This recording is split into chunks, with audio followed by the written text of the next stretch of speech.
नमस्कार। कुछ समय पूर्व एक टीवी डिबेट में सेक्युलरों को सुन रहा था। बहस चल रही थी जनसंख्या नियंत्रण को लेकर, लेकिन उसमें यह बिंदु भी आया कि हिंदुओं की तुलना में आनुपातिक रूप से मुस्लिम आबादी तेजी से बढ़ रही है।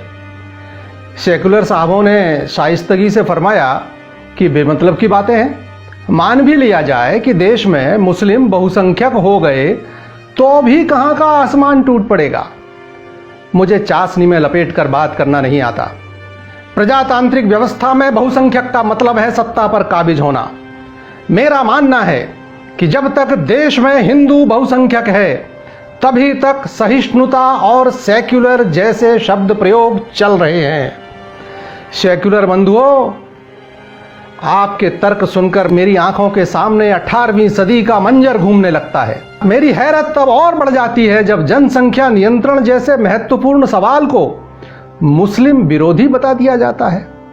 तो ऐसे लोगों को मैं कहना चाहता हूं कि हां, जनसंख्या नियंत्रण इसलिए भी जरूरी है कि सर्वधर्म समभाव वाले सहिष्णु हिंदू बहुसंख्यक बने रहें। एक बार हिंदू अल्पसंख्यक हुआ, उसके बाद क्या होगा यह जानने के लिए आइए चलते हैं एक पुरानी कहानी की ओर। यह कहानी है 1734 की। पंजाब के सियालकोट में भागमल नामक एक सज्जन अपने बेटे हकीकत राय को फारसी की शिक्षा दिलवाने एक मौलवी जी के पास लेकर गए। जन्म से ही कुशाग्र बुद्धि के बालक हकीकत ने 4-5 वर्ष की आयु से ही इतिहास और संस्कृत आदि पढ़ना शुरू कर दिया था। उस जमाने में बाल विवाह आम बात थे।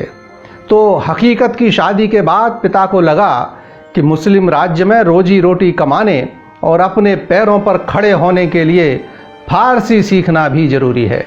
इसलिए वे उसे मदरसे में मौलवी के पास लेकर गए। मौलवी साहब को दस्तूर के मुताबिक मिठाई और कुछ धन देकर पिता ने बेटे को मदरसे में भर्ती करा दिया और उसकी शिक्षा भी शुरू हो गई। धीरे धीरे उसकी प्रतिभा ने मौलवी साहब को भी प्रभावित कर लिया। जो भी पाठ दिया जाता वह उसे तुरंत याद कर लेता, समझ लेता। लेकिन जब वे बार बार उसकी तारीफ करने लगे तो सहपाठी छात्र कुढ़ने लगे। एक दिन मौलवी की अनुपस्थिति में हकीकत अपना पाठ याद कर रहा था, तब शेष बच्चे खेलने और ऊधम मचाने में जुट गए।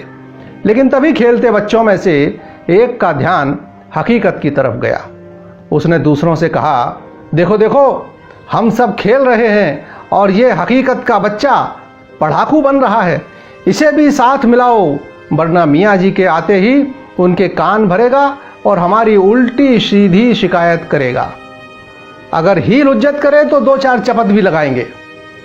सभी हकीकत से नाराज बैठे ही थे, सो सबको बात जम गई और उन लोगों ने हकीकत को साथ खेलने के लिए बुलाया। हकीकत के मना करने पर सब लोग उससे हाथ पकड़कर खींचने लगे।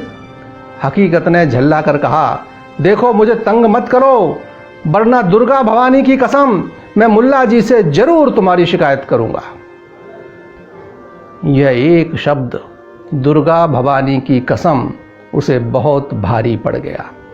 कुछ लड़कों ने दुर्गा जी को लेकर अनाप शनाप गाली गलौज देना शुरू कर दिया।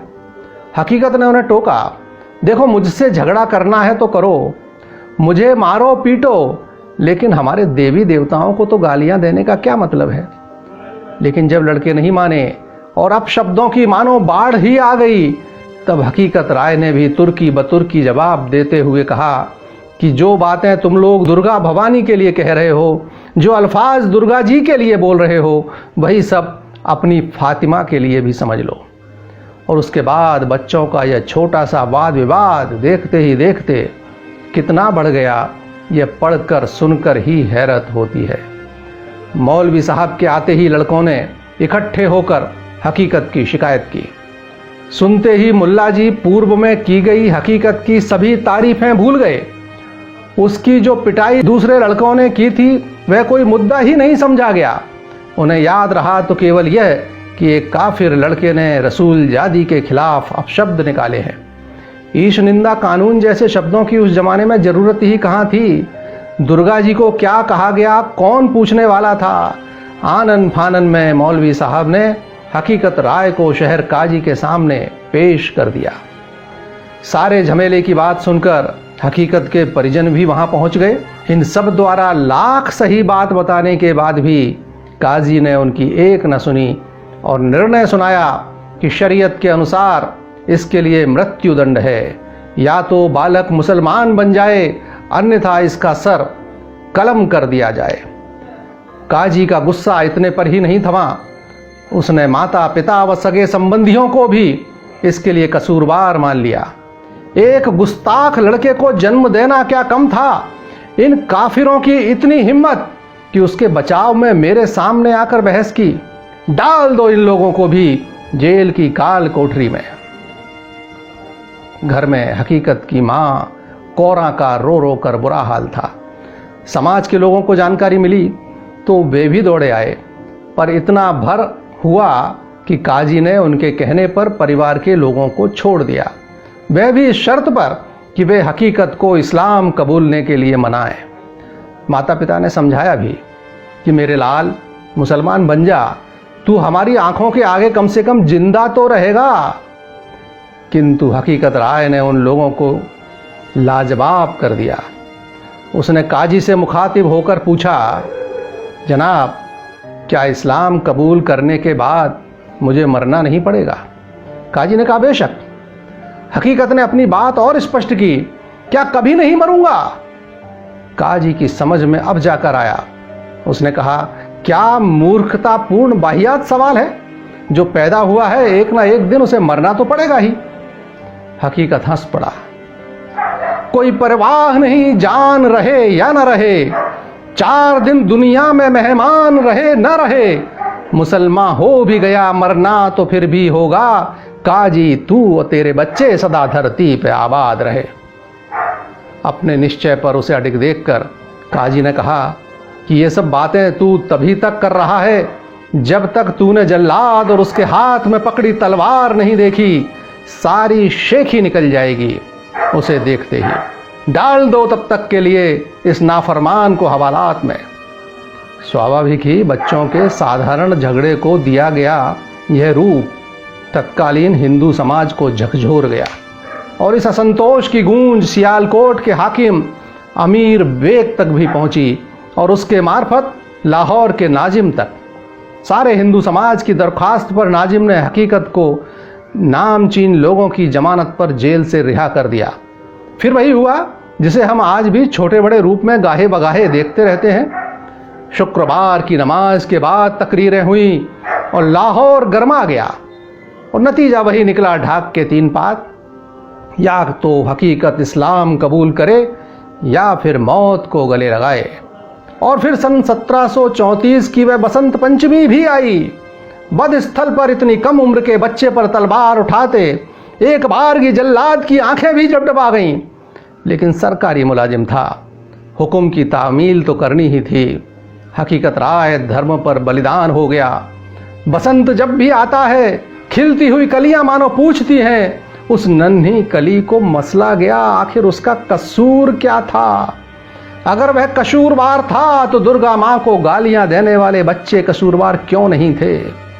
जिस समय हकीकत राय का बलिदान हुआ उसकी 9 वर्षीय पत्नी लक्ष्मी भी बटाला में चिता सजाकर सती हो गई। उनकी स्मृति में वहाँ एक मंदिर निर्मित है। 1947 में भारत के विभाजन से पहले हर हिंदू बसंत पंचमी पर लाहौर स्थित उनकी समाधि पर एकत्रित होते थे। विभाजन के बाद उनकी एक समाधि प्रतीकात्मक रूप से होशियारपुर जिले के ब्योली के बाबा भंडारी में निर्मित की गई है, जहां बसंत पंचमी को हकीकत राय को श्रद्धा सुमन समर्पित किए जाते हैं। जो समझ सकते हैं वो समझ लें और प्रभावी जनसंख्या नियंत्रण कानून की पुरजोर आवाज उठाएं, क्योंकि कुछ भी नहीं बदला है। 16वीं सदी से लेकर आज की 20वीं सदी तक, सियालकोट से लेकर कश्मीर तक, जब तक ये मानसिकता नहीं बदलती तब तक समस्याएं सर उठाती रहेंगी। जनसंख्या नियंत्रण जरूरी है, क्योंकि सर्वधर्म समभाव जरूरी है, क्योंकि आतंकवाद को जवाब देना जरूरी है, फिरका परस्ती को जवाब देना जरूरी है, क्योंकि हमें अपने बच्चों का भविष्य सुरक्षित रखना जरूरी है। कोई और हकीकत राय न बने, इसलिए जरूरी है जनसंख्या नियंत्रण कानून प्रभावी। नमस्कार।